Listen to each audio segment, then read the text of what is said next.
जितना भी प्रॉफिट कमाया उसमें से एक्सपेंसेस और लॉस माइनस करूंगा नहीं करूंगा, और कोई प्रॉफिट आएगा तो वो जोड़ लूंगा नहीं जोड़ लूंगा। लेकिन कौन सा, केवल नॉर्मल केवल नॉर्मल जो लॉस है ना वो माइनस होता है। तो नॉर्मल गेन क्या होता है, प्लस होता है। अब नॉर्मल अगर माइनस है तो एबनॉर्मल प्लस, नॉर्मल गेन अगर प्लस है तो एबनॉर्मल गेन माइनस है। आपको ये फॉलो करना है, आई बात समझ में। आओ पहले नंबर पे आते हैं। 4 लाख है, इसमें एबनॉर्मल गेन शामिल है 50,000 का। तो एबनॉर्मल गेन क्या किया होगा इन्होंने, हाँ जोड़ दिया है, हटा दो, माइनस कर दो। आई बात समझ में। तो इसकी वैल्यू अब कितनी है, आई कैसे निकालोगे आगे। नेक्स्ट पे आओ, ये जो 5 लाख है इसमें क्या है, इसमें एक एबनॉर्मल लॉस जो है कंसीडर कर लिया गया है, एबनॉर्मल लॉस, जबकि एबनॉर्मल लॉस कंसीडर नहीं करना था, तो तुमने कंसीडर कर लिया है तो क्या करोगे, जोड़ दो भाई।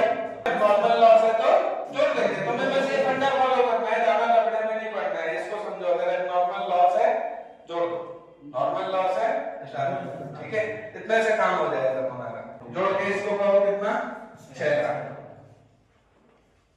ये 6 लाख है। आ जाओ इस 4.5 लाख में, ये क्या है, बोले इसमें अभी without charging insurance premium 50,000 on plant and machinery.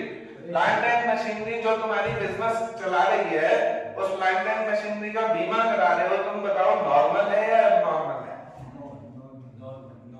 बिल्कुल नॉर्मल है भाई, बिजनेस उसी से चल रहा है ना। अगर तुमको मेरी पर्सनल कार का बीमा है तो नॉर्मल है वो, आई बात समझ में। तो ये पर्सनल नहीं है, बिजनेस का प्लांट एंड मशीनरी का बीमा है जो कि नॉर्मल होता है। ये क्या होता है, नॉर्मल। अब बताओ नॉर्मल लॉस क्या करोगे, माइनस। तो इसको 4.5 लाख में से 50 माइनस करो, कितना आया, 4 लाख। अब तुम्हें 3 सालों का ये मिल गया, 6 लाख, 4 लाख और 3.5 लाख, कितना हुआ, 13.5 लाख